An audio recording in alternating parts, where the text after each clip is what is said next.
Okay, hey, welcome, folks. How are we doing today? What's going on? Welcome back to the Lock Lab. I'm your host, Conqui121.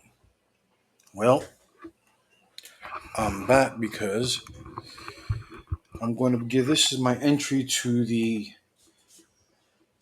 Studini 36K giveaway, I believe it is. Yes, and this entry will be hopefully the journey on teaching something, on what I could teach or what I've learned, because I don't think I could teach you anything, but I think you could learn from me and my mistakes.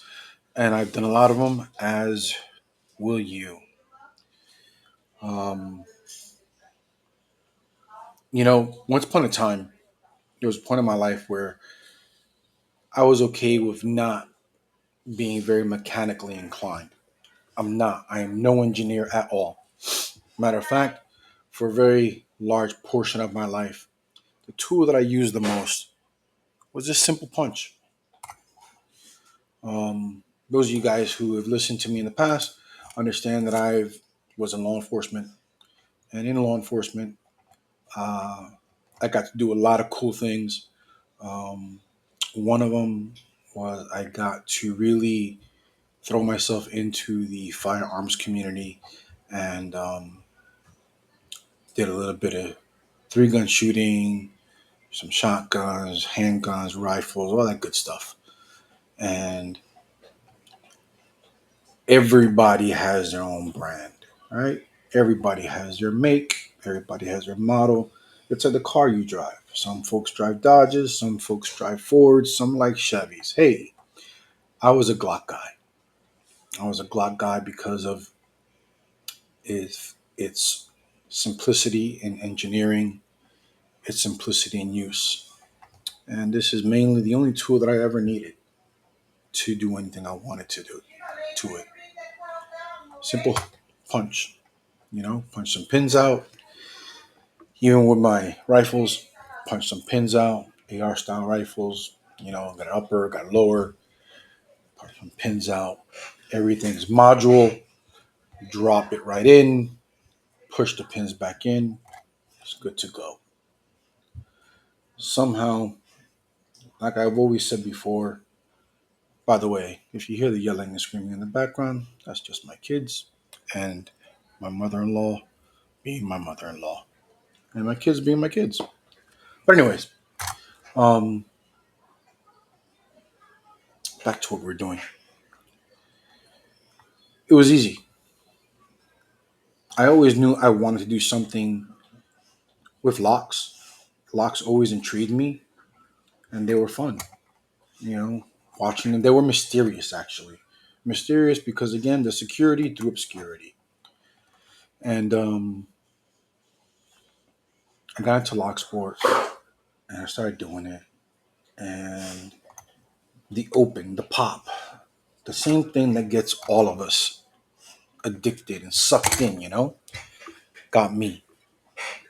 But what didn't get me, what caught me by surprise was me trying to be some type of mechanical engineer and trying to dabble in different things in Locksport. As you can see, my desk is a mess. There's no real concentration to it. You got loose tools, you got messed up cutaways, you got, file, pliers now, bits and pieces of a Dremel, you got shims all over the place, different size shims, different style shims, you know? And of course you have your pick and your rake, the tools of the trade, right? Well, I hit a wall, guys. You see, I'm still stuck on orange. I hit a wall. Um, I thought that maybe opening up one of these used 1100s, and I can. Can I open it? Yes, I can. Have I opened it? Yes, I have. But can I do it while the camera's rolling? No, I can't. I can't. I just can't seem to get it. Don't know what the hell's going on. So I decided to side quest it, put it to the side, and say, hey, you know what? Maybe they're because they're old 1100s, they're refurbished 1100s, and like I said 1,000 times, I listen to what people tell me sometimes, and I listened to the advice of Pocket Woman, and refurbished some of the 1100s to the point where now I have a bunch of springs that are can be reused, cannot be reused, sort of middle of the road. I'm waiting for my pinning kit to come in so I could size up the screws and see how much of compression I actually have on some of these old springs and go from there. But again, to take a lock apart, you need tools. You need a basic screwdriver, you need some shims, you need a follower set, you know, and you don't know what you like. Some 3D model follower sets are nicer than the metal ones, or maybe the metal ones are nicer than the plastic ones. But how do you know until you get it? Yeah, that's right. So let's go get it. So you spend some more money. And then, of course, you do all that and you still hit that wall. And you don't want to give up on this because, there's different avenues you could take. Then someone says, well, take a break from lock picking and make a challenge lock. Take your time with it. Enjoy the journey. Well, I did that too. So, of course, because, again, remember, I'm not mechanically inclined, um, I don't have tools, guys. I was always that guy that when I was, in a different lifestyle, I something was broken and I didn't know how to fix it. If I didn't want to, I didn't YouTube it and I didn't fix it. I just called someone to fix it for me. And that's why I always say, I got two left hands because tradesman I would have never made. I'm a plumber, electrician. I would have electrocuted myself. I would have flooded your house. I would have done something, man. I mean, I tried to build a fence one time and it came out crooked too. So again, not mechanically inclined. That's okay. I'm a gadget guy. I like gadgets. I don't mind spending the money on buying the things that I want to buy to have the stuff that I want to have. It is what it is. But this is the lesson. And here's the lesson. Don't skimp on your tools. I know that maybe somewhere your dad, your stepdad, your uncle, your father, somebody told you. Some dude pulled you aside one day, a long, long time ago in your life, and told you, don't skimp out on your tools. You know? But of course, when you're when you're able to and you can, and like I've said before, when all your bills are paid, go ahead and do it. But sometimes when things get tight, you want to cut some corners, but you still want the toys and the tools to do what you want to do. What do? You skimp the corners, you jump on Timu or Alibaba, and you buy some Chinesium or Indian product made out of Pakistan, and maybe, just maybe, your tools work, or they work for a little bit, or they work for a note a bit. Hence, we come to, I'm going to call this challenge lock when I finally get it done and get it out there somewhere. I'm going to call this one the empty chamber because, again, don't grub on your tools, man. Don't grub on the don't grub on the stuff that's supposed to be good. Um, Grubbing, trying to create a screw where or a screw placement where a screw placement doesn't belong. You know, seeing the way metal moves, learning the way metal moves. Do you go from the front to the back, or from the back to the front? You start in the middle. Where do you start from? Those are lessons. Those are lessons in tooling. Those are lessons in trying to figure it out on how it works. You know, um, this is what I've learned so far with the empty chamber.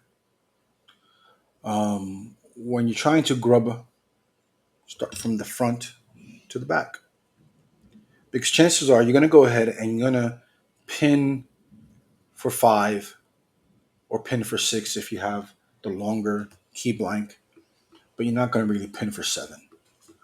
Um, you might pin for 7 in the future, but when you're first starting out, you're not going to do that. You're going to pin for 5. And you need the room for the metal to move and for it to be nice. Invest in a good file. Invest in a good file. What a good file is, I don't know yet. But when I find one, I'll let you know. Um, I'm starting to buy my tools now from Harbor Freight. And so far, I know my Harbor Freight tools are not, Craftsman tools or mechanic tools or whatever, the higher end tooling, but they're a little bit better than the Timu tools, right? Or the ones made in Pakistan. But anyways, is what it is. But yeah. So the lesson here is this is what the journey is, guys. This is what it's all about. Learning something different, going through the motions. And yeah, somebody somewhere wrote it down in some textbook, and some teacher was spewing it for the last 50 years in shop class to some other guy. I just happened to be the guy that wasn't in that shop class. Again, it wasn't my cup of tea, you know. I didn't have to pick up a screwdriver. My dad, my dad was a lot of things, but for being the son of a first generational Puerto Rican guy with a third grade education, my dad made sure that these hands didn't get too scarred up. He taught me the basics. This is how you change your oil. This is how you change your tire. This is how you jump your battery. This is how you put gas in the car. This is how you mow your lawn. This is why you mow your lawn. This is how you paint a fence. This is why you paint the fence. And this is why I work so hard. To make sure that you don't work hard. To make sure that your life is easier than mine. And so I know I wanted to shout out a whole bunch of teachers, especially teachers in Polk County, Florida. Today was the last day of school for the kids. I, again, have a lot of kids, guys. I have 2 kids in college, 3 kids in college. Um, one's a college graduate. I got a son that's about to go to the 8th grade, a daughter about to go to the 4th grade, a son about to enter 1st grade, and a daughter about to enter pre-K.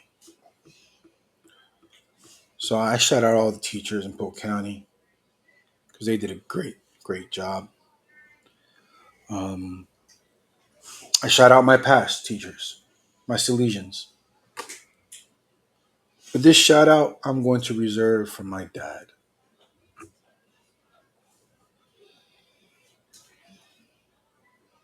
my greatest teacher, the man who taught me how good a beer tastes after a long, hard day's work. A man that taught me how to try to raise a family the best way you can.